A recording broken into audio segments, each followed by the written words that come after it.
morning, Lisa. How are you? Hey Dewey, I'm good. It's a little cloudy and a bit rainy here in Southern California this week, but no complaints. Sounds like somebody's shedding some tears over Indian Wells not Ugh, happening. What's up with yeah, that? really sad. I was excited to go out there and cover the college event this year for the first time, and yeah, it's disappointing. This coronavirus thing is really taking its toll on not just individuals who are stricken with the illness, which of course our hearts go out to those people and we wish them speedy recoveries, but I don't know how much of a panic we really need to be in. I understand that the organizers at Indian Wells, specifically Tommy Haas, the tournament director, felt like he had a responsibility to protect not only the players coming to the event, but also the viewing public and Mhm. all the volunteers and vendors that were going to be out there. But, it's just sad. I have a lot of friends who had made the trip out, and I'm sure you know a lot of people who had made the trip out, and it's just Yeah, a it little was it, disappointing. it was hard for people who had made plans and some people players that were already on site and had brought their whole teams and kind of found out over social media. And I think we're in a place where understanding how these things are going to be communicated because things are happening so rapidly.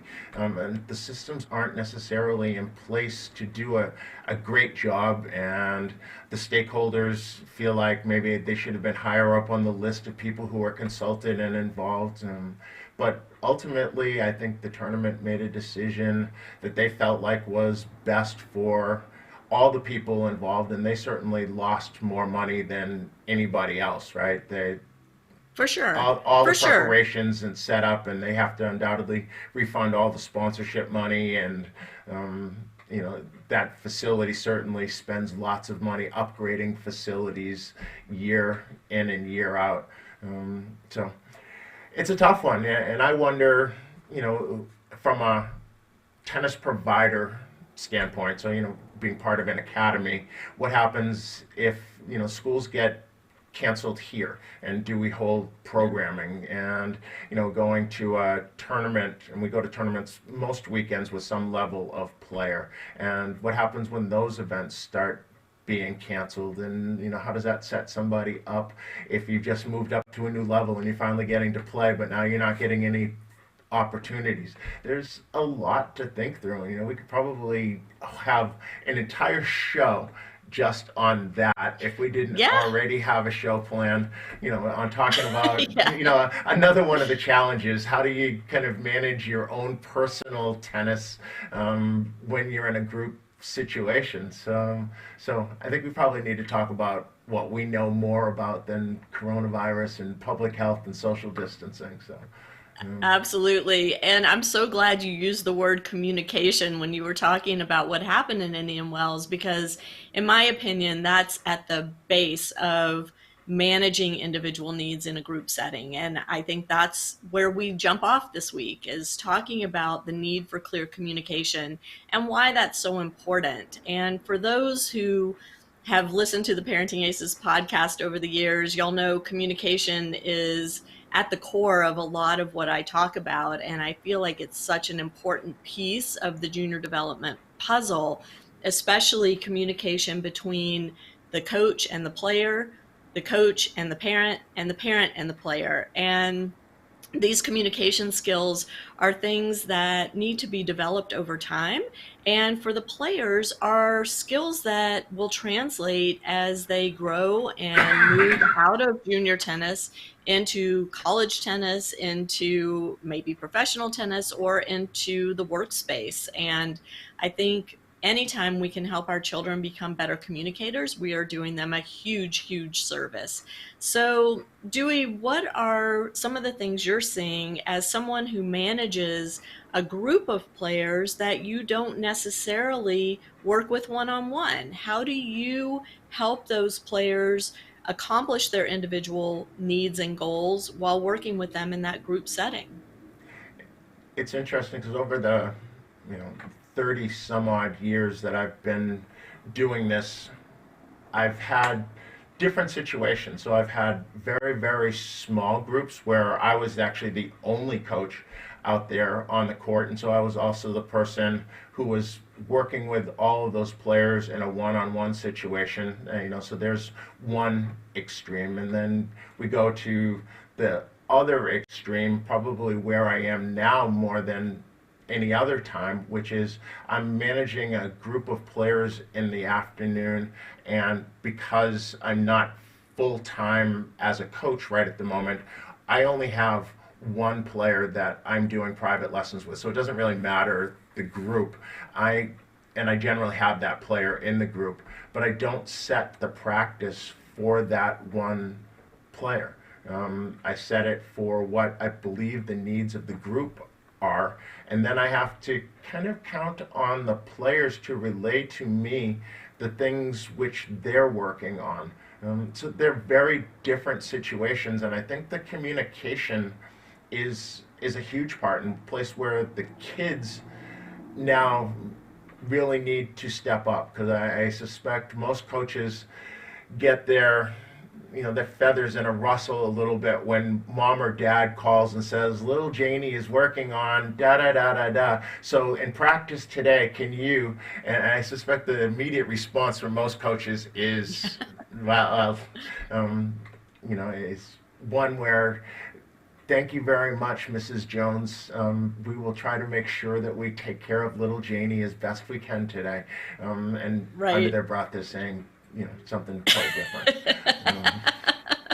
Yeah. And I mean, it's really one of those things that has to be worked on, right? So a lot of times, especially if you're working with younger kids, they may not have the vocabulary or the confidence to communicate clearly with their private coach or their group coach, and they may not have the skills to communicate clearly with the parents. So I think we, as the adults in the situation, need to really help these children develop these skills and the confidence to say what needs to be said, both to their private coach and to their group coach, in a way that's respectful, but also in a way that clearly communicates what they are working on and why it's important that they get time in a group setting to continue working on that. So, I suspect that a lot of times, Dewey, there are situations where, and I don't know if y'all have this at ATA, but I know I ran into this a lot in Atlanta,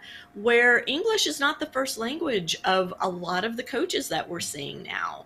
And so, you have to learn how to kind of give the benefit of the doubt when communicating with someone where English is not their first language.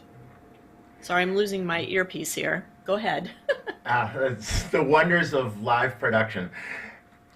I try to make sure, and this is something that I had to kind of train the kids, and I'm still working on training them, but I try to start practice every day with asking each player, what are you here to work on today? What's your purpose for being here today?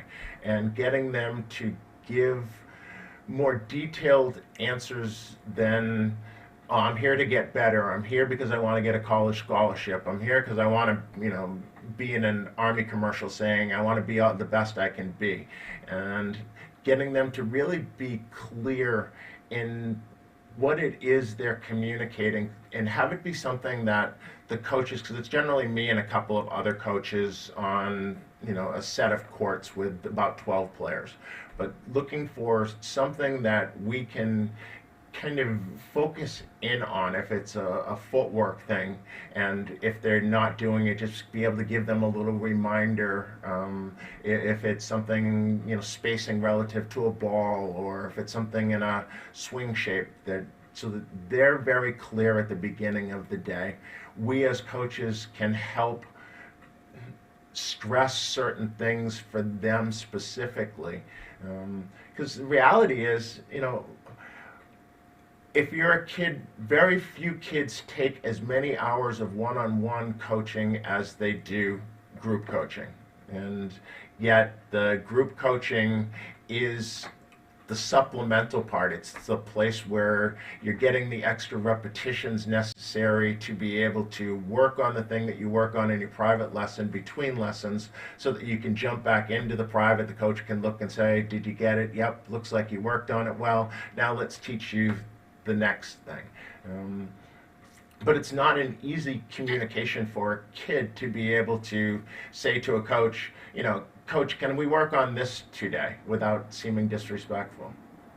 Right. And that's why I said I think, part of the onus is on the private coach, and maybe, the takeaway from this is if the private coach could take 15 seconds at the end of the private lesson and say to the player, when you go into your groups this week, I want you to say to whichever coach is leading your group, I am working on ABC, whether it's, my slice backhand to cross court to the corner, or a rolling forehand short angle.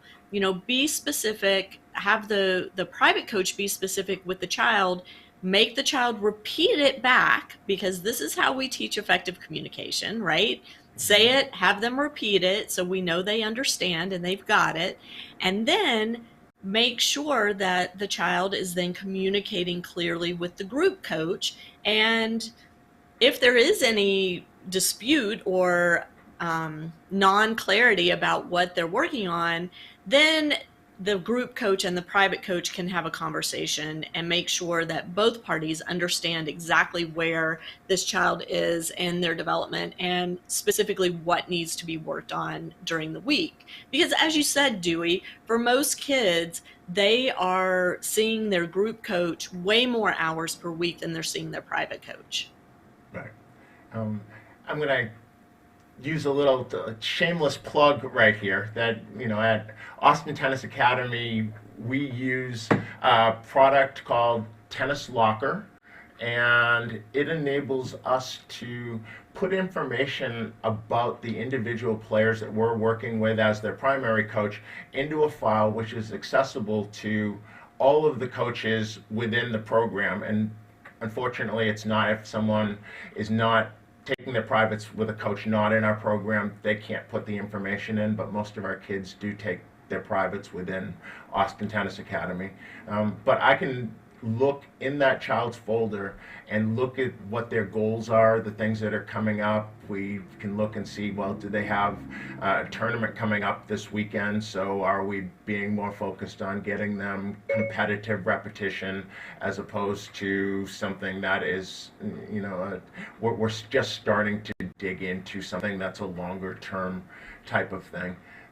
And so finding ways to do that, I think, is huge. Now that we all have these devices, it's pretty easy to send, a text to, a coach that someone's going to be in group with, if you're the primary coach, and help with that communication of, can you just kind of take a look at this today, or this week, or we're in a little training block and we're making a big grip change. So now that's a huge one, right? There's probably nothing bigger than trying to change a grip.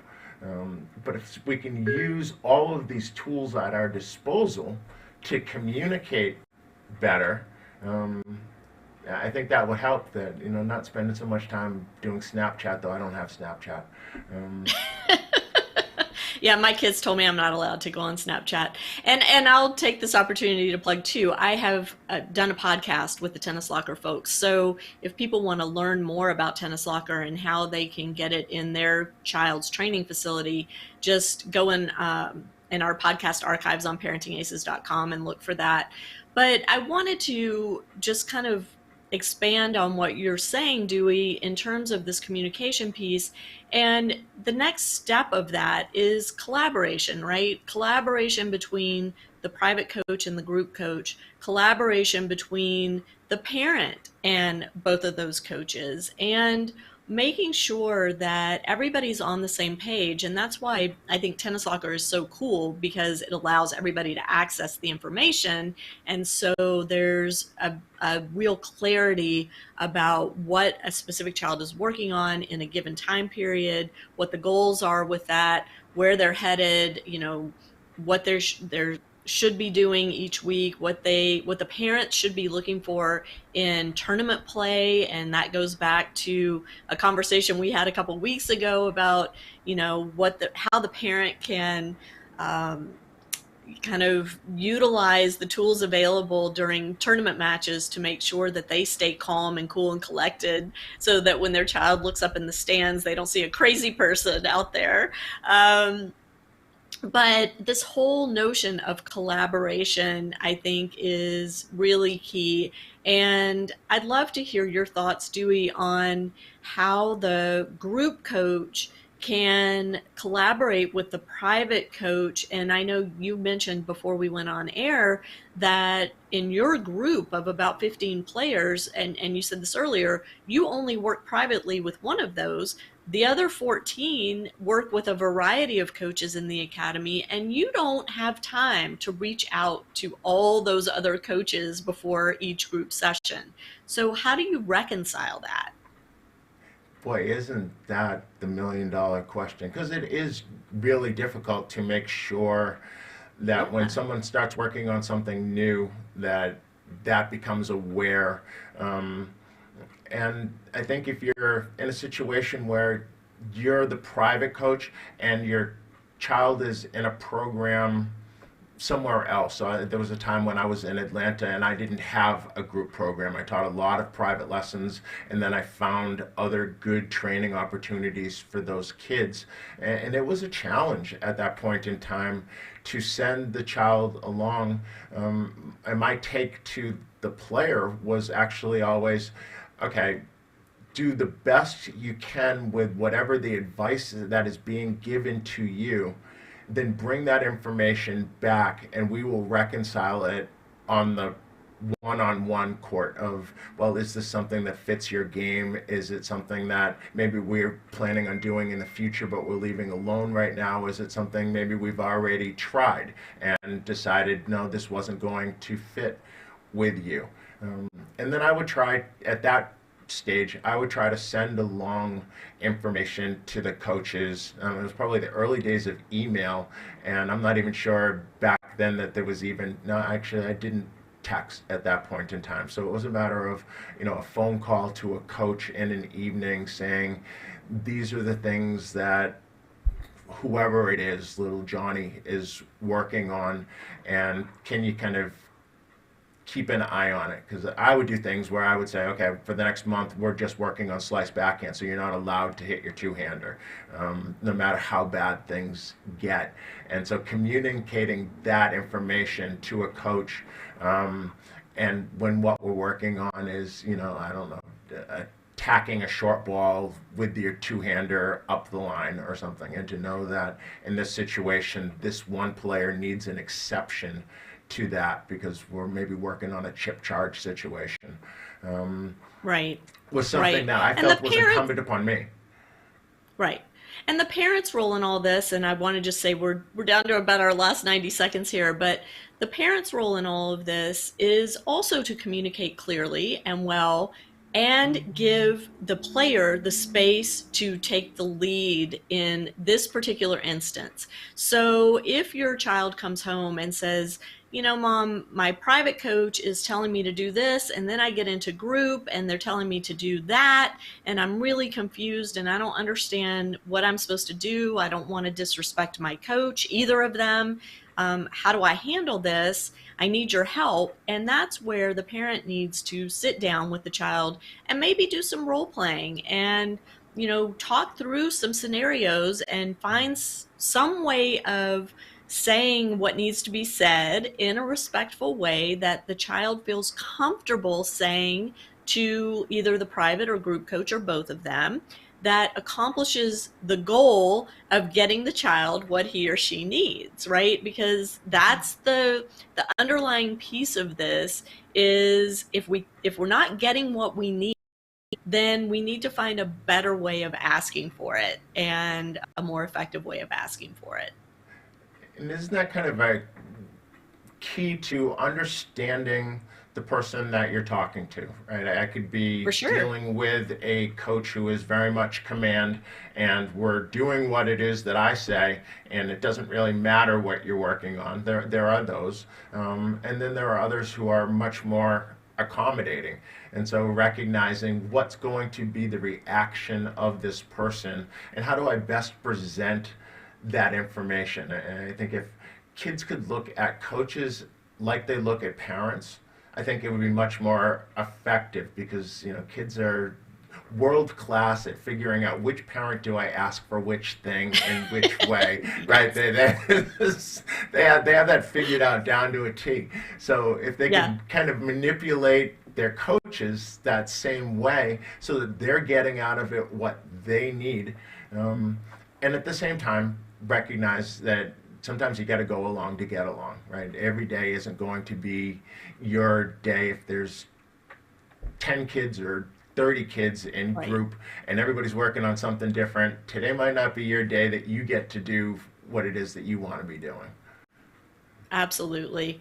Well, we are at the end of our 20 minutes. It goes so fast. I feel like we just never get all the way through a subject, but this was really enlightening, Duey. Thank you so much for sharing the coach's perspective, and I hope that we've given our viewers some really concrete tools to use in helping their children to understand how to get what they need, how to reconcile the individual needs in a group setting, and how to evaluate whether that's happening on a regular basis, or maybe a sit down needs to happen. So to everybody, thank you all for tuning in.